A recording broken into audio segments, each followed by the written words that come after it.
Heyo, OmniDogs and OmniKittens. It's OmniDog. How's it going? Peace and love, peace and love. We have today, finally, ended 2021, my favorite books of the year. And I looked all through my Goodreads, and first, I'm going to stop giving out so many 5-star reviews on Goodreads. Not everything can be 5-star. Regular stuff can be 4 stars, maybe 3. But the books I'm showing you today are all 5-star books, and they're the ones that should be 5 stars, and everything else should be 4 stars. So I know there are those of you out there who doubt that I can bring it down to a top 10. You're right, but I've figured out a way around it. First of all, we're going to have some categories. First one, and these will be listed in the description. I'm not an editor. I don't put things up here like I should. If I did it on StreamYard, I could.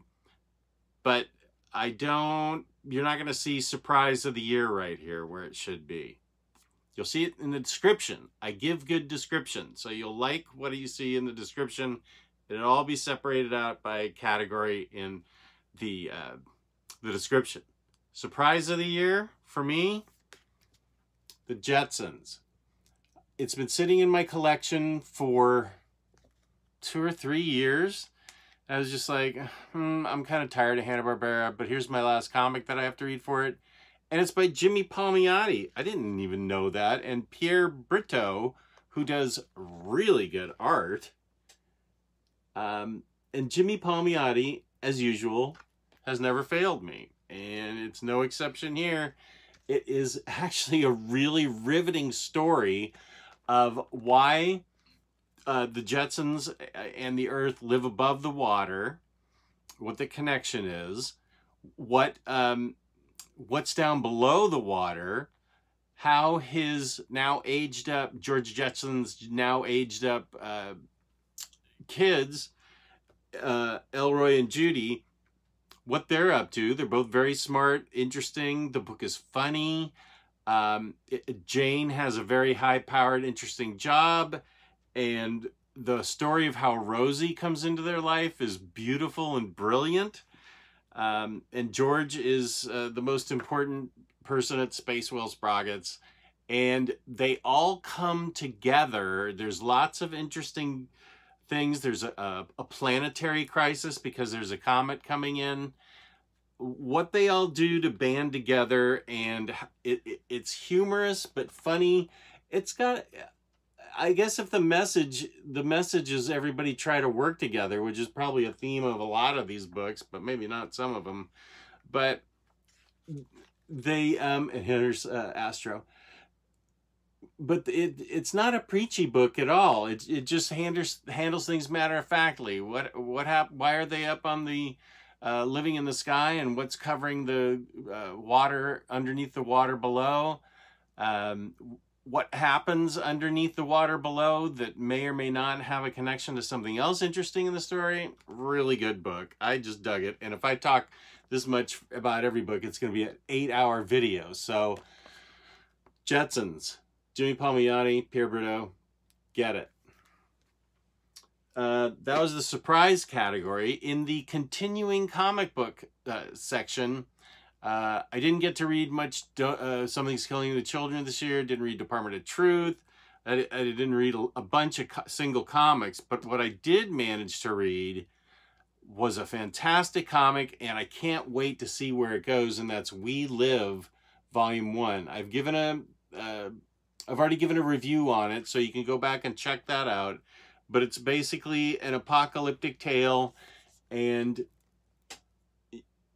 they've found a place that's willing to take 800 or a certain number of children that have special uses to this in this post-apocalyptic world. There's another planet that's going to train them to be something, and it starts off with 5 adventurers trying to get one of the special girls to the way off world into this new program to save the children of the Earth the Earth is dying. And the brilliant, beautiful, awesome characters that are in this book are so amazing, and it's really well done. The Miranda brothers, oh, they really created something great here. There's all kinds of political intrigue, crazy monsters, shenanigans, backstabbing, little kids being heroic. Beautiful art, beautiful book. We Live is the series I'm most excited about following into the new year. Let's see, what's this category called? I just have the publisher here. Oh, most promising publisher. That would be AWA Upshot, based on these two books, Devil's Highway and Bad Mother. I reviewed these books earlier in 2021. Devil's Highway is basically about truckers that smuggle human cargo, and one woman's attempt to get to the bottom of it, to stop it for good. It is much more complex and interesting than that, with really great art. I have a feeling it's going to keep continuing. You can read it as one story, but I feel like it's continuing. What this person and what these people do to stop the human trafficking is exciting, adventurous. The heroine's in danger. It's got everything. I dug it a lot.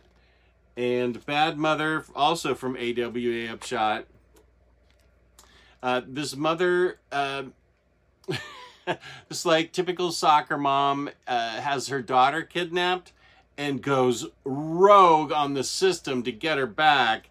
And this is great art, but what a great story. This mother just kicks ass and takes down names. There to chew bubblegum, but she's all out of bubblegum. And she goes through all kinds of things to try to find her daughter. Of course, uncovers a conspiracy, helps kicks its ass.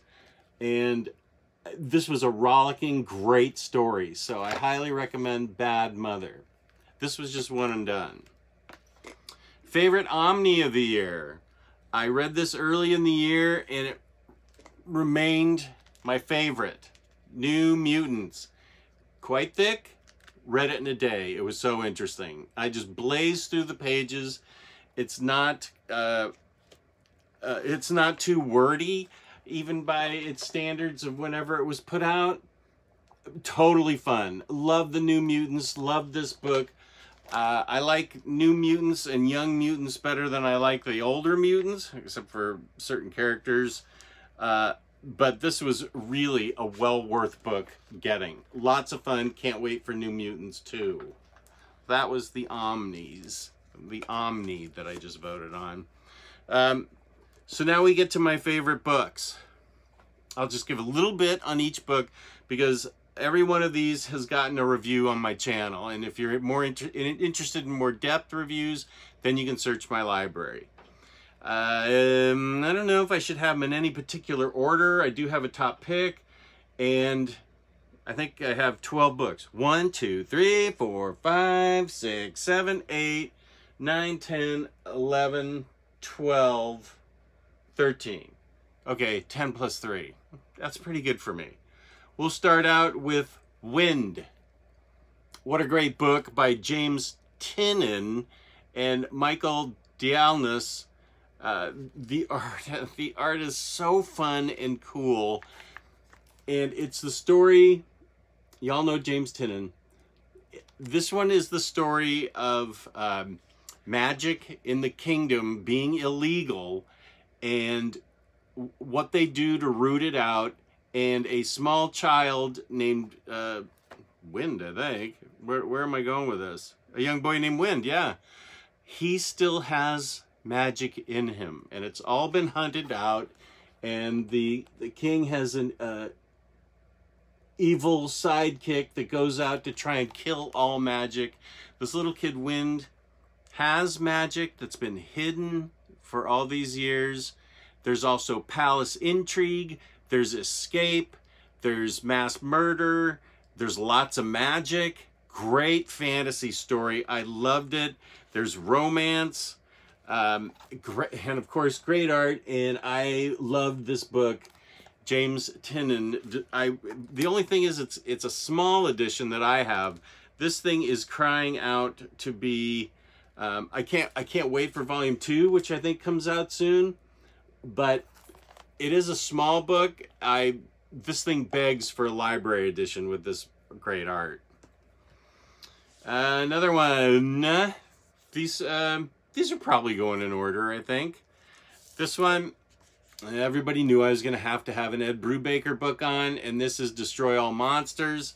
I can't tell you anything you probably don't already know about Brubaker and Sean Phillips, other than this is a perfect example of why I like every single one of these comics and why I like the comics that I like in general.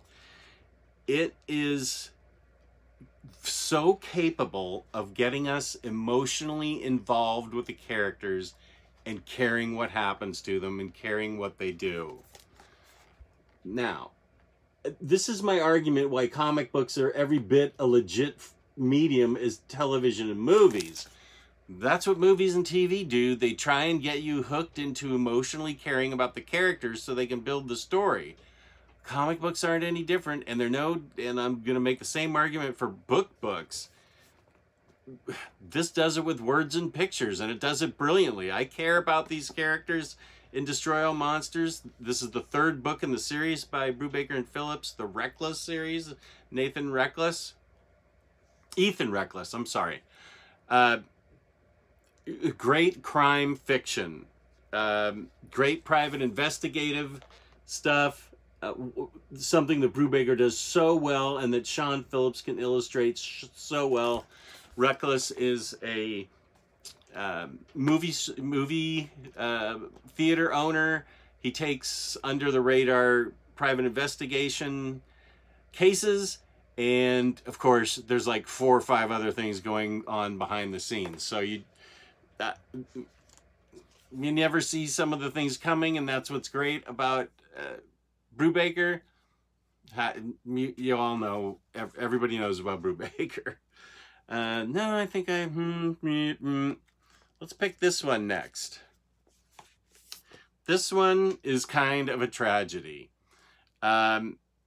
Because, not a human tragedy, but comic book tragedy. And that is, we got Cy Spurrier to write Hellblazer, and got Hellblazer's tone right for the first time in years. John Constantine has been miswritten, misrepresented, not himself at all lately, and that's since issue 300, I feel like. Cy Spurrier is one of the 2 guys that I can think of in modern times that gets Hellblazer. The tragedy was canceled after 12 issues, and this was the book that makes my list for the year. This is part 2 of the Hellblazer saga.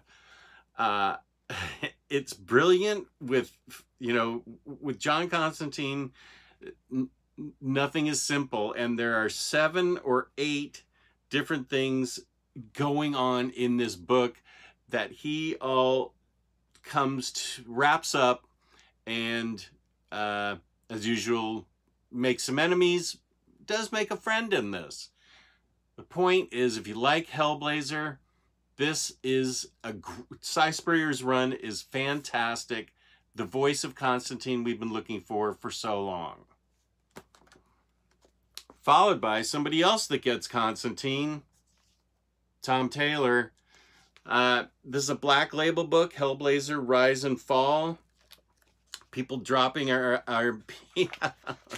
people are dropping out of the sky with their angels. Are they angels though? But angels, yeah, angels are falling out of the sky, like boom, right in the middle of the street. And of course, it's much more serious than that.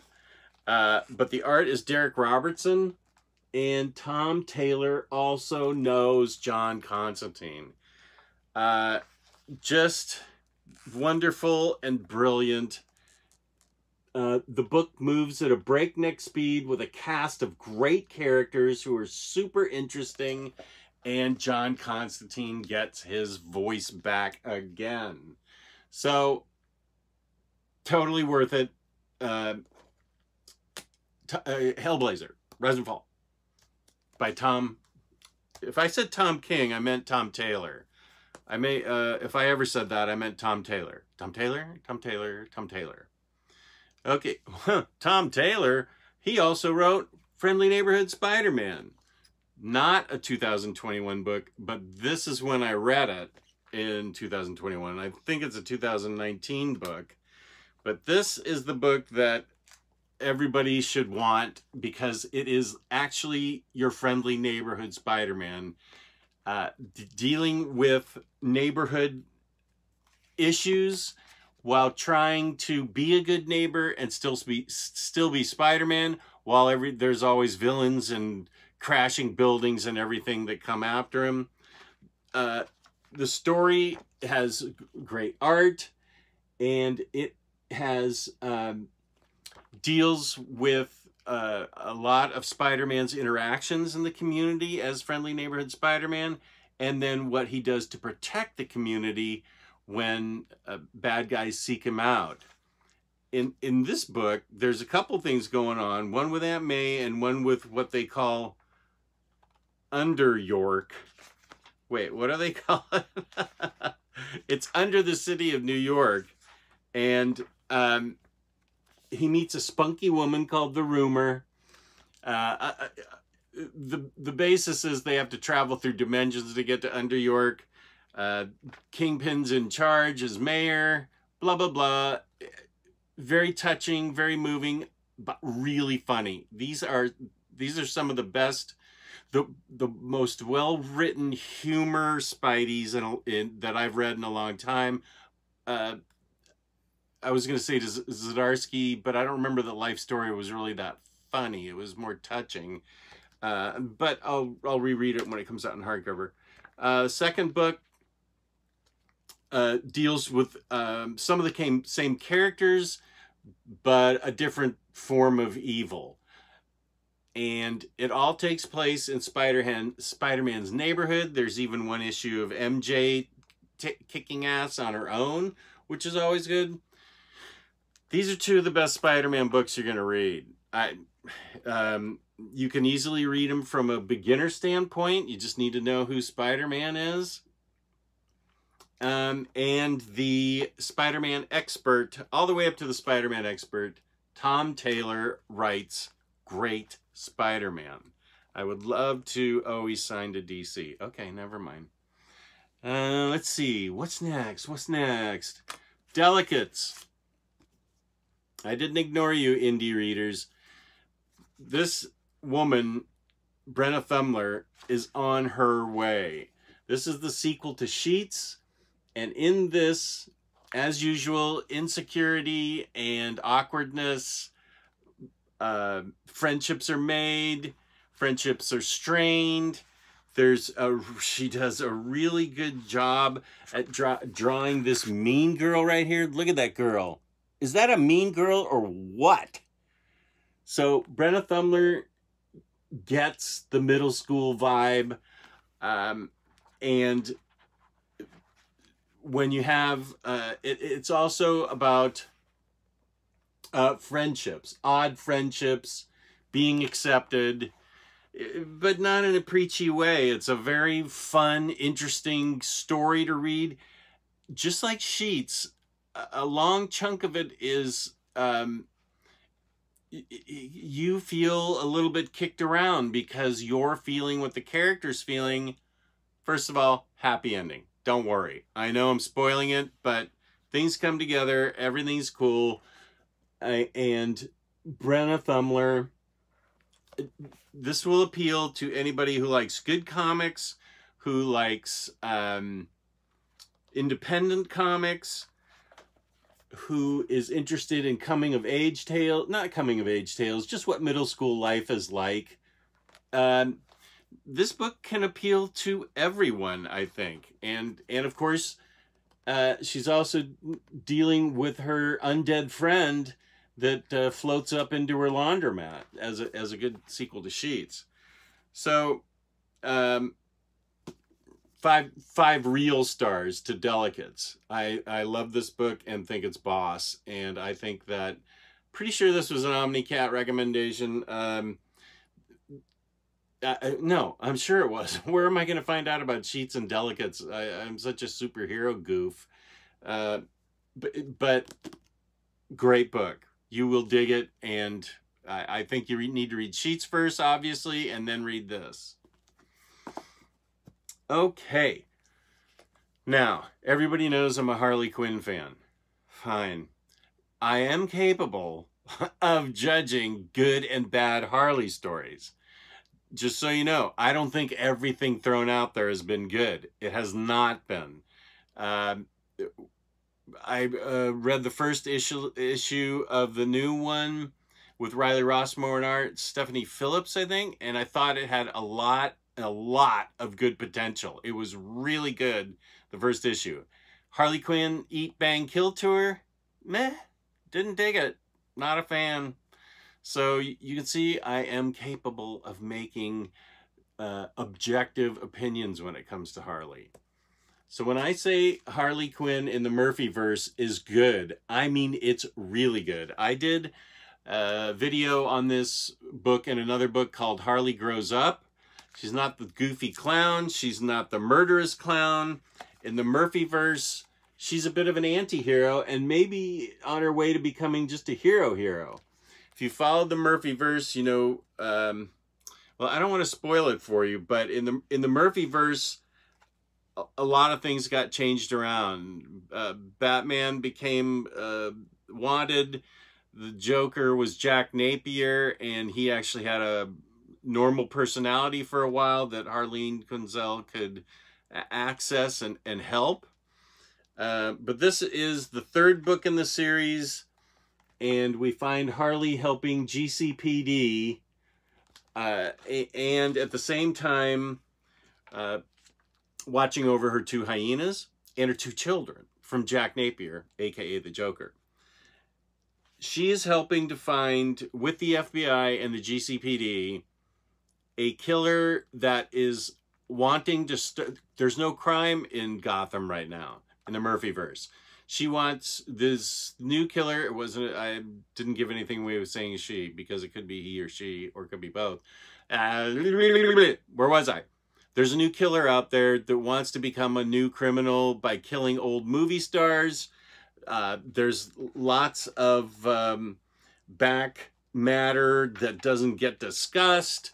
You don't find out until the end. Harley Quinn is a very much grown-up, solid citizen, private investigator that makes good, solid investigative choices, sometimes takes things into her own hands, but she is very cerebral, you still have jokes in here, and it's still funny, but it's quite serious, the case she's handling.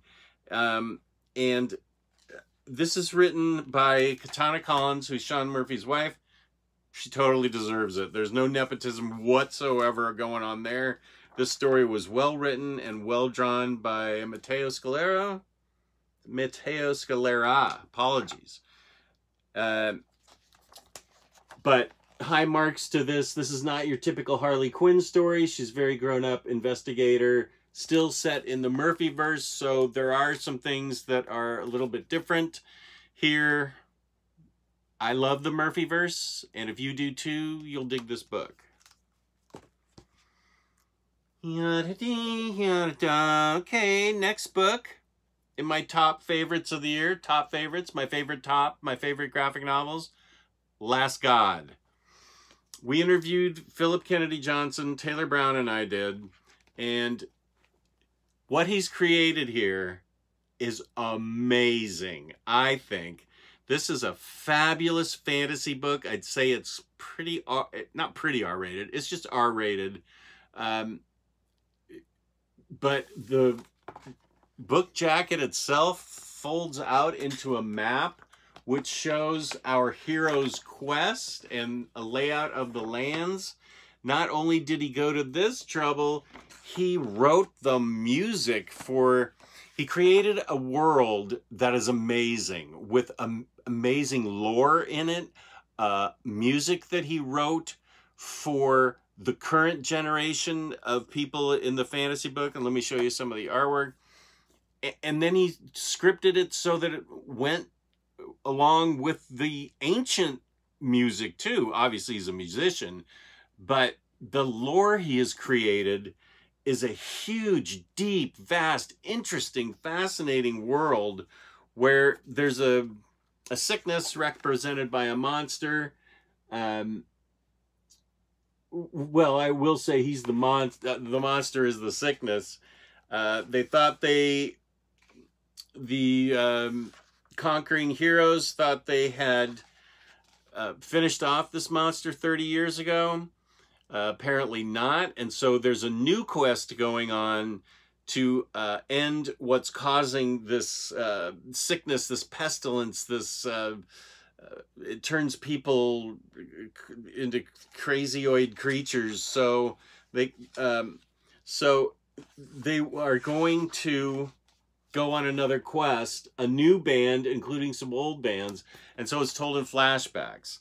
And that is why it is extremely important. I know you don't want to read any prose. I'm sorry, you have to, because this is the lore building. This makes the story that much more interesting and deep. It is a major accomplishment what Philip Kennedy Johnson has achieved here. I really look forward to reading more of his stuff that comes out. And here's an example. This is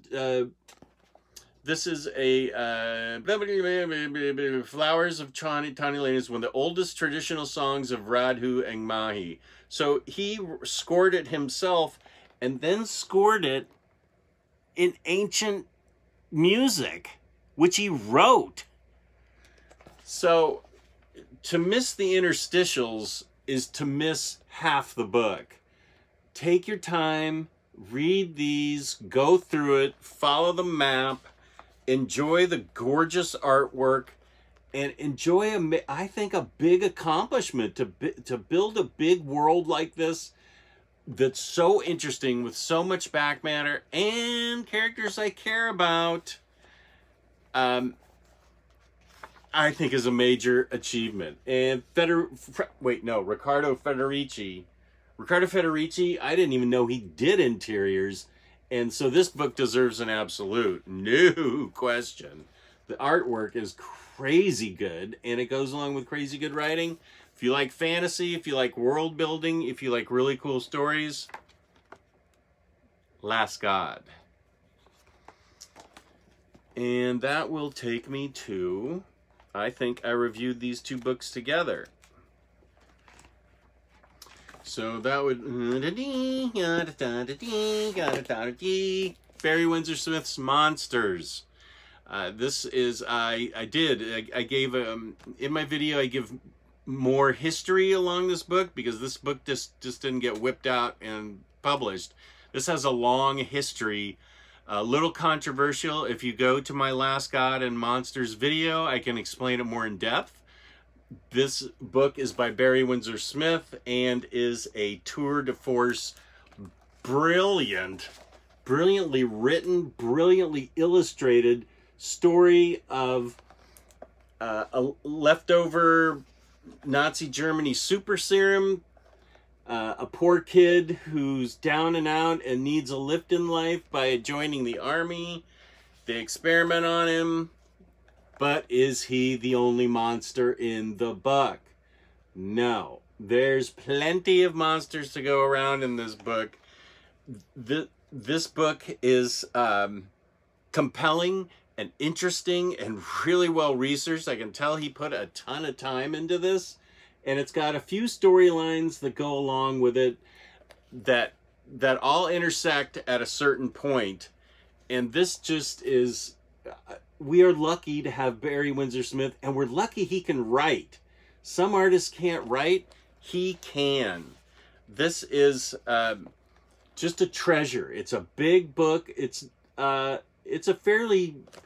it's a serious read about man's inhumanity to man, and just how really abusive people can be towards each other, and children especially. And it's not an easy book because it's full of monsters, and not just the big kind like in these panels, but more human monsters, and they're the scariest. So this book has several great subplot lines, big plot line, things going on that are amazing. Love this book. Treasured edition. We're lucky that it came out. If you can, it's interesting that he's worked on this for so long. It started out as a Hulk idea, and on my video you can see a further description of that. Okay, the next book. What's that guy's name? Tom Taylor. This is the best Suicide Squad written since Ostrander. I liked the beginning of New 52's Suicide Squad, and then it sort of went in various places. Didn't care for the reboot at all. No. So, Harley's got a little bit more of a backseat in this, which is fine with me. I didn't buy it for Harley. I bought it because I want a good Suicide Squad story.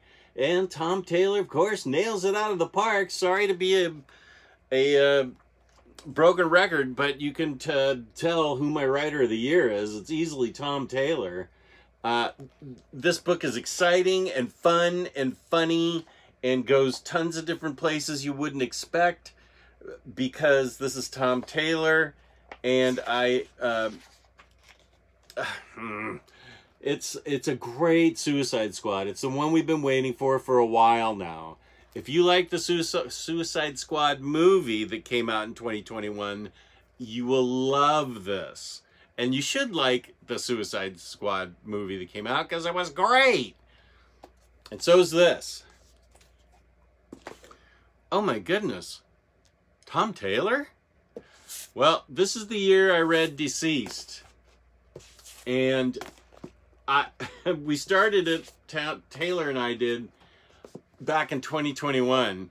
And a virus that was going around the world and killing people and changing them.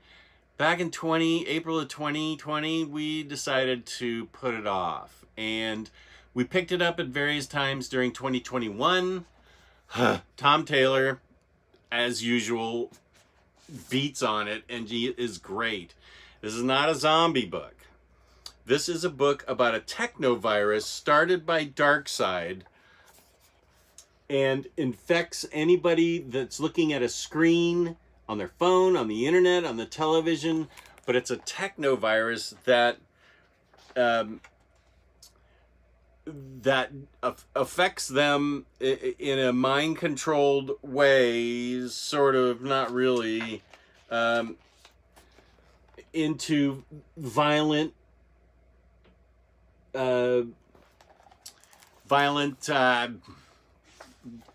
walkers, I guess you'd call them. I don't know. They're very violent and just want to strike out at people or infect other people. They're not zombies, though. So, first of all, a techno-organic virus sounds boss to me. The way it's transmitted to us is boss. The characters that this is what I'm talking about, characters who I care about. He writes Harley and Ivy just a little bit in a couple of the books, just a little bit behind the scenes, shows me that he needs to be writing a Harley and Ivy story for sure. He gets their relationship. And what's so great about these books is how well Tom Taylor writes the B and C and even D characters in DC's rich history. There's 4 books. My favorite was Unkillables. This is when the villains make their decision on what they're going to do about the techno-organic virus and what their goals are and what they want to do and what they want to, who they want to be and what they want to do in this world. Do they want to take advantage of it? What do they do? So a few of the villains, let's see if I can figure out who they are. Blah, blah, blah, blah, blah, blah, blah. No, I know that Bane and Deathstroke, Captain Cold, Cheetah, and a couple other people that look bad. Was that Solomon Grundy? I don't remember reading. Okay, well, I'm sure he's in it. But what Tom Taylor does with all these villains and the story that goes with it is, as much as I love the other 3 books, this book is really, really, really well written. It gets to the heart of the human heart, the middle of the human heart. It gets to emotional responses and gets to what causes people to act the way they do. And this was kind of out of left field for me, the villain story. It took me by surprise. So good for Tom Taylor that he can fool me. Actually, it's really easy to fool me, but these are great books, and you'll be surprised at who fixes it, and you'll be surprised at who helps the person along the way. Really wonderful books. Deceased. Now that I bought these hardcovers, I'm sure there's going to be an Omni, so you're welcome. And now we get down to the last 2. After reading a story like Deceased, or Monsters, or any of these books, really, everybody needs a break. Take a break. I don't care who you are, what you do. I'm telling you now, just relax, take a break, sit down, get a cup of coffee or tea if you're from England or China, and take the time to read the Tea Dragon Society books. I know I botched the name, but they really are brilliant books. These were brought to me first by Omnicat, Kristen, and I did a whole video on these if you want to search for that video. Actually, I'm pretty sure I did a video on all of these. The Tea Dragon Society is just a lovely fable of friendship and being with people you care about, with its challenges. It's not all, you know, perfect. They have their challenges to overcome. The lessons learned aren't pounded into your head. It's a story of taking care of tea dragons, who are these little teeny dragons that you can see in there, who grow flowers that can be made for special tea. And there's several different stories going on in this. One is about the young girl who wants to be a blacksmith. The other inherited sort of a tea dragon that had lost its owner. The owner and the tea dragon bond.